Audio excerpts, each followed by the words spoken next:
భగవంతుడి మీద నీకు విశ్వాసం లేనంత వరకు, భగవత్పాద సేవ చేయనంత వరకు, భక్తి జ్ఞాన వైరాగ్యాలు కలగనంత వరకు నీకు జ్ఞానం రాదు ఖచ్చితంగా. అందుకని వృధా కంఠక్షోభం వహసి తరసా తర్కవచస, చదివావు జాలే, ఇక ఆపేయి, దాన్ని అనుష్ఠానం చేయి. ఇక ఊరికే నేను ఎంత చదివా, నాకున్న విద్య ఎవరికీ లేదు, మిగిలిన పండితుల కంటే నేను గొప్ప, ఇది మళ్ళీ అహంకారం అయింది. ఇక్కడ ఆ చదువుకున్న దాన్ని ఆచరణలో పెట్టావా?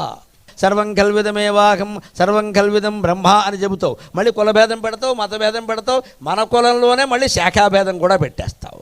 మన బంధువుల్లోనే కొంతమందిని మనం అవమానిస్తావు. కనీసం బంధుమిత్రులను కూడా గౌరవించలేని పరిస్థితిలో ఉన్నప్పుడు మనం ఎంత చదువులు చదివితే ఏం ఉపయోగం ఉండి. అందుకని ఏమంటున్నారంటే వృధా కంఠక్షోభ, ఇవన్నీ వాగడం అంట గొంతు నొప్పి తప్పితే ఏం లేదయ్యా. పదాంభోజం శంభోర్భజ పరమసౌఖ్యం వ్రజ, హాయిగా పరమశివుని సేవ చేసుకో. ఎలాగా? నమ శివాయ నమ శివాయ నమ శివాయ అని ఒక్క నామస్మరణ నిరంతరం చేస్తూ ఉంటే ఆ పరమశివుడే నీకు అన్నీ అనుగ్రహిస్తాడు, జ్ఞానం కూడా ఇస్తాడు.